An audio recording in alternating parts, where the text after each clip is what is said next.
Ciao amici, ben ritrovati. Oggi parliamo di un inchiostro che vi ho già presentato insieme ad altri, ma che merita un approfondimento. È il Fritz Roth di Fritz Schimpf, il Rusty Red, il rosso ruggine.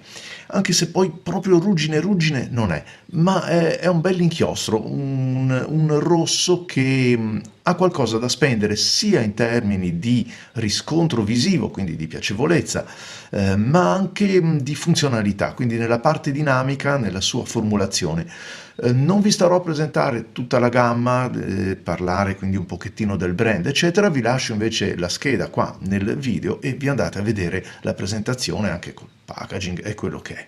Un calamaio in vetro, 30 ml, un'imboccatura che non è né piccola né grossa, però insomma consente di caricare un po' tutte quante le penne, forse le più corpulente avranno bisogno di essere un po' asciugate. In quanto al pescaggio, buono, ma le ultime gocce diventano un po' faticose perché bisogna inclinare. Ora io ho una penna davvero piccola che poi non ha neanche bisogno sempre di essere caricata dal calamaio, ma dovendola inclinare, insomma, la cosa non è semplicissima, quindi diciamo che si arriva a pescare fino quasi alle ultime gocce.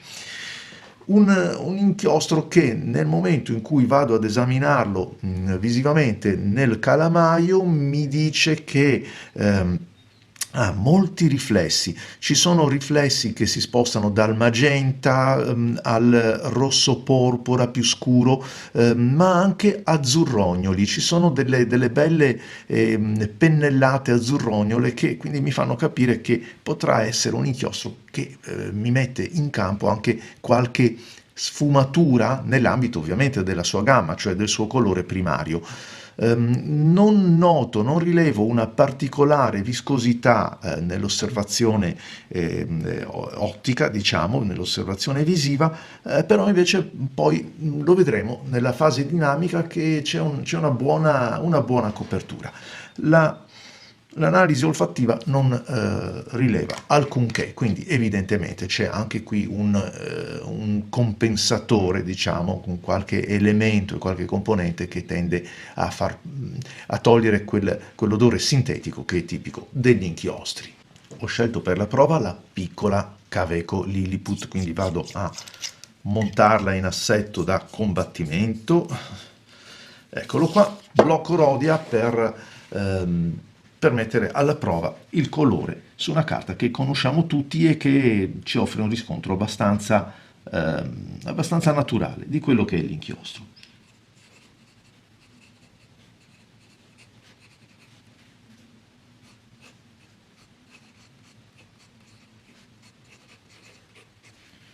Oppure Rusty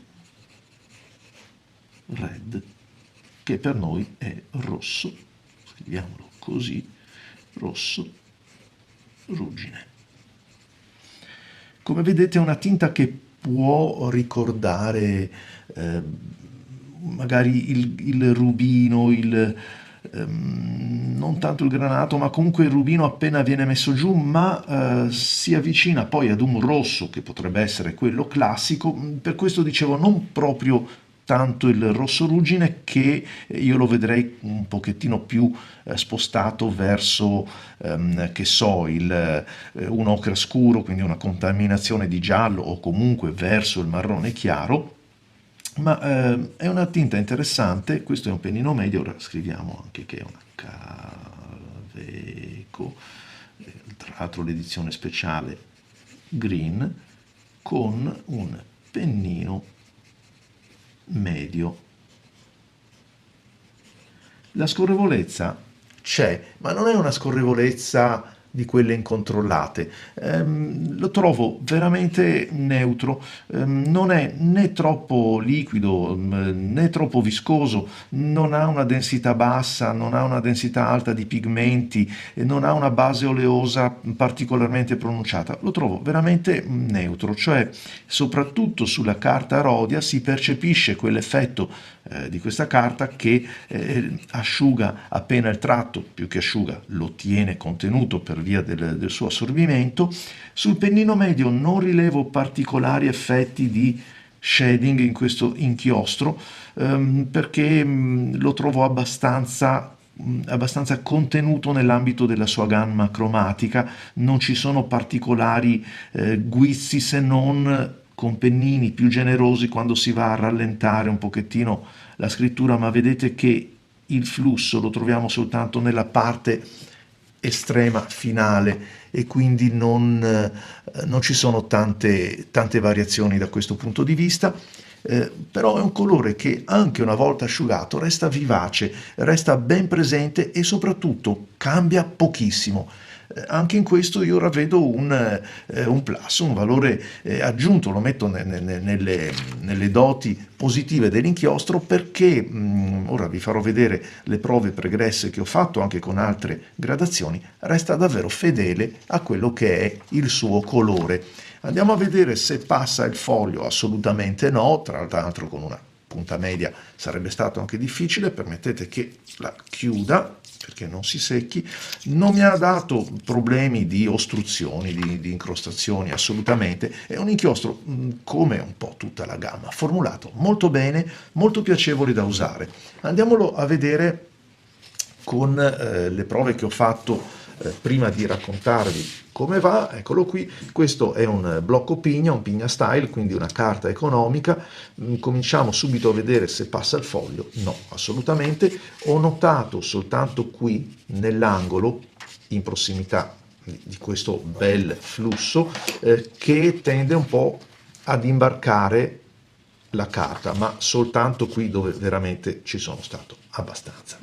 Come potete vedere, con un pennino invece extra fine, la capacità di copertura è più che mai presente, quindi non c'è interferenza con una rigatura, anche se per carità è una rigatura abbastanza leggera perché è un grigio chiaro quello del blocco pigna, ma quello che apprezzo di più, come vedete, rispetto per esempio alla carta bianca, che comunque ha un'altra brillantezza, questa carta Rhodia, quello che apprezzo di più, dicevo, è che il colore, tanto messo giù da pochi minuti a questo che risale a più di una settimana fa, è molto coerente, è molto riconoscibile, quindi si stabilizza presto questo colore, non dà sorprese e per questo motivo diventa anche abbastanza riconoscibile, sebbene ci troviamo nell'ambito di una gamma molto frequentata, quella del rosso, che sapete bene con un po' di giallo lo spostiamo, lo addolciamo verso l'arancione, quindi lo rendiamo un po' più caldo, con un pochettino di blu cominciamo a spostarlo verso il magenta, poi il viola, il lilla, insomma c'è da sbizzarrirsi.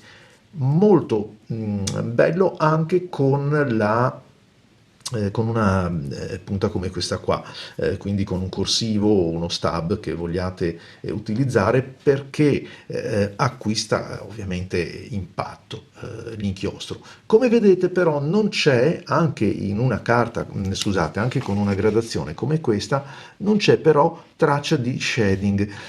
La gamma di questo inchiostro è molto contenuto e il flusso, come vi dicevo, il flusso inteso come formulazione dell'inchiostro è talmente neutro che non risente nemmeno degli attacchi, degli stacchi del pennino sulla carta, delle nostre micro variazioni di velocità quando facciamo, che so, le discendenti o le ascendenti delle lettere, e quindi è molto omogeneo in un'unica parola. Per porlo vicino a qualche altro inchiostro mi sono portato qui le prove per esempio del Diamine Syrah. Il Diamine Syrah e questo inchiostro hanno abbastanza, diciamo, elementi in comune, sembrano abbastanza simili, anche se poi il mio occhio, che li vede dal vivo sotto una luce decisamente migliore di quella che sarà poi la riproduzione via monitor, vede nel Syrah una variazione verso un bordeaux chiaro appena accennato, cosa che qui nel Fritz Roth non c'è. Diventa più pronunciato questo effetto quando lo analizziamo sulla carta Rhodia, che allora ci fa vedere, per carità c'è anche un'altra gradazione, ma ci fa vedere una componente più scura, poi anche una variazione qua di shading che non c'è invece nel Fritz Roth. Un altro inchiostro per darvi l'idea invece di quello che può essere appunto una leggera dominante aggiunta ad un colore, quindi come sia facile spostarlo, e quello del Morgenrot, ma qui siamo sempre in casa Fritz Schimpf. Sono due inchiostri tutto sommato simili a vederli così, ma sono due inchiostri diversi perché la formulazione del Morgenrot è decisamente diversa. Vi invito a vedere il video che ho fatto. Già che stiamo parlando di carte, andiamo a vedere come si comporta, per esempio, sul Fabriano Ecoqua, una carta che utilizzo spesso come test perché ha una finitura, una intonazione avoriata, un avorio tenue, però scalda molto la carta, perché rispetto al tono di bianco che ha la carta Rhodia, guardate che razza di differenza c'è.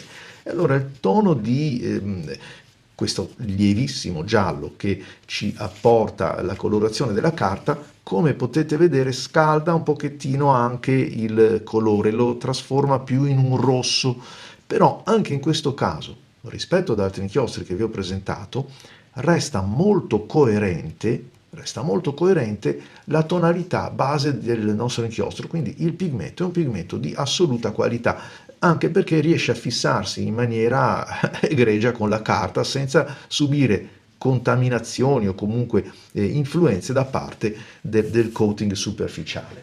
Un altro esempio che ho qui per voi è quello sulla carta Clairefontaine, una carta rigata, questa volta è una carta bianca come Rhodia, anche se è un bianco un pochettino più algido, dovuto anche alla rigatura violacea che non è tra le mie preferite.